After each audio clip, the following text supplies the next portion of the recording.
after the true Salahuddin went back to Damascus. And the narration mentioned that one wet day he went to visit the Hajis. And when he came back, it was cold, it's wet. He became ill. And every day his state got worse. And Al-Imad mentioned, I was with Salahuddin when he was ill. He says, by Allah, every time Salahuddin became more ill, it was as though his trust in the Rahm of Allah just increased. He said, the weaker his body got, the stronger his trust in Allah became.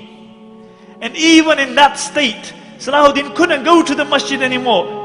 But he insisted on praying Salah with Jama'ah. And they would bring an Imam, they would help him up, and he would pray Salah in Jama'ah. On the 9th day, Salahuddin became unconscious. And Shaykh Jafar mentions that I was reciting the Quran by his bed, and when I reached the verses, Wallahu la ilaha illahu, alimul ghaybi wa shahada.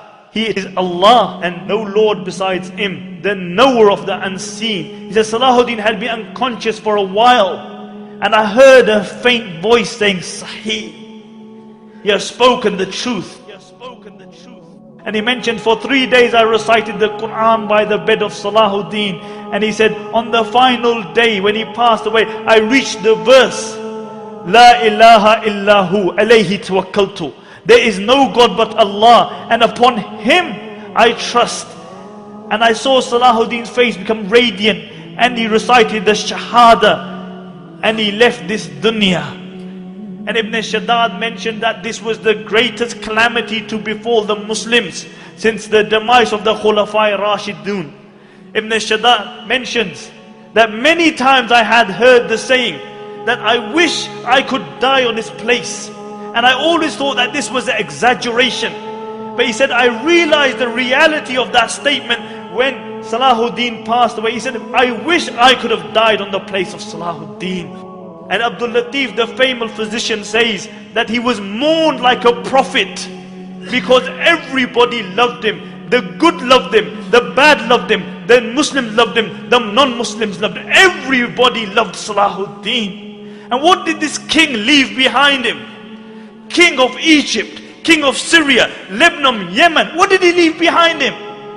He left 1 dinar and 47 dirhams, some armor and a horse. This is all he left behind him. They had to borrow money for his janazah. But I'll tell you what he left behind him. He left a legacy behind him. He left a legacy behind him. And this is why we are gathered here today. He passed away at the time of Fajr, and after Dhuhr they brought his body out. And the narrations mention that people screamed and cried as though the whole dunya had just become one place. And many people, when they saw his dead body, they couldn't believe it. They became unconscious. They didn't attend the janazah because they couldn't believe that Salahuddin had passed away, the liberator of the holy lands. And how was Salahuddin buried? They had to borrow money for a janazah. And Qadi Fadil gave a fatwa that Salahuddin should be buried with his sword, so that on the day of judgment when he's resurrected, and one of the 7 people who is under the shade of Allah is Imamun Adilun, a just ruler. When he's under the shade of Allah subhanahu wa ta'ala, he is leaning upon his sword. So everybody sees that this is the liberator of the holy lands.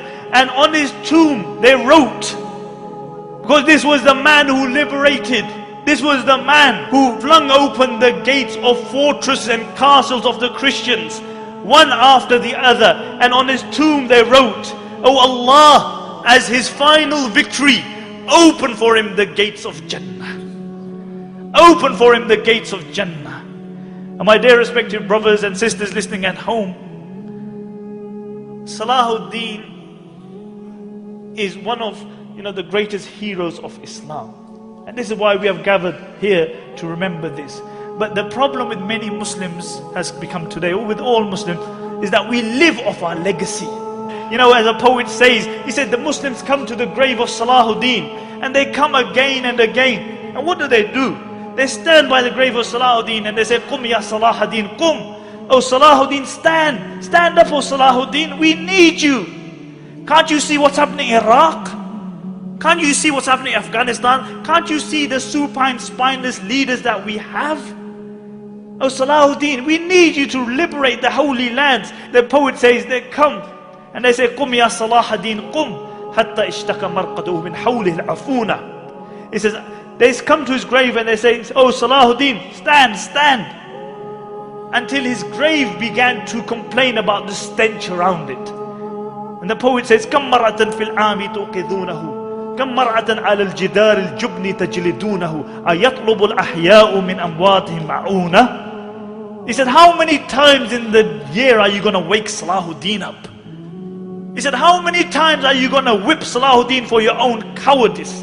And then he says sarcastically, أَيَطْلُبُ الْأَحْيَاءُ مِنْ أَمْوَاتِهِمْ مَعُونَةً. He said, has it come to the state that the living have started asking their dead for help? The living have started asking their dead for help. Nobody aspires to be a Salahuddin. Nobody tries to be a Umar ibn Khattab or Abu Dhar or Abu Bakr radiallahu anhum or a Khadija or a Fatima.